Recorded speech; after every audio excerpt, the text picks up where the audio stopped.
Yes. So there's really two reasons or two motivations behind the ban. And one is the one we've probably heard the most about, which is concerns that TikTok is providing dangerous content to Montana teens. And there's the belief that it's very, very damaging for teens to spend so much time on TikTok. And there's even concerns about things like challenges where teens, at least according to the language of the law in Montana, are being dared to do dangerous things through the medium of TikTok videos. So that's one part of it.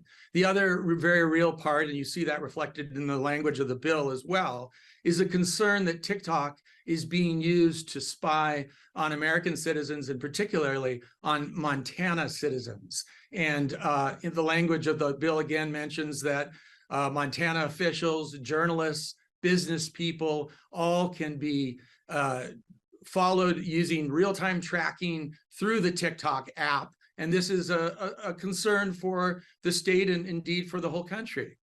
Any parent who's ever tried to stop their teenager or their child from using TikTok will know that it's pretty difficult to get them off it at the best of times. It's pretty difficult for adults to put it down sometimes. How will they actually implement a ban in Montana?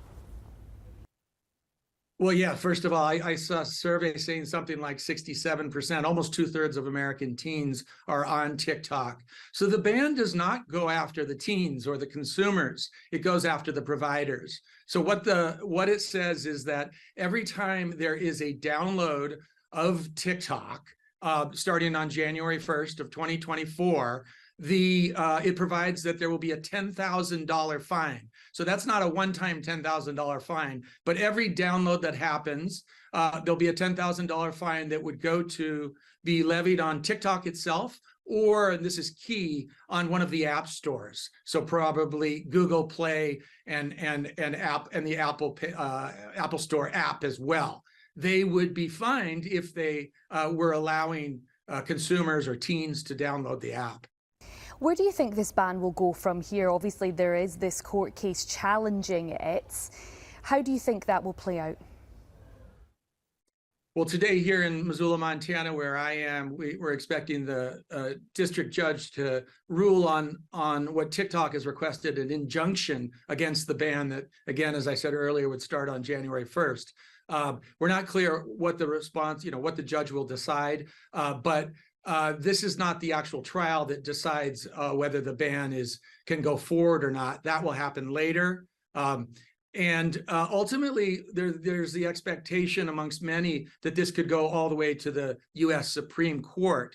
TikTok has argued that it's unconstitutional and it's a violation of free speech. And they have supporters, including from free speech advocates like the ACLU. So I think ultimately we could see it go all the way to the Supreme Court of the United States. And if that indeed does happen, and then a ban is implemented in Montana, could you see that becoming far-reaching in America and perhaps elsewhere? I think so. And I think this is really the concern of TikTok. We've already seen recently, actually last month, 18 other state attorneys general in states like Virginia, Alaska, Ohio, many other states have come out in support of the Montana ban. There was, again, a Pew survey, I believe, earlier this year that found that about half of U.S. adults actually support a TikTok ban. So there is, both at the political state level, in state houses across the country, and also amongst, I think, the public, maybe parents in particular, support for a wider ban. So I think this very likely we could see similar efforts spread to other states, many other states across the country. Okay, very interesting. Dexter Roberts there from the University of Montana. Thank you for joining us this evening.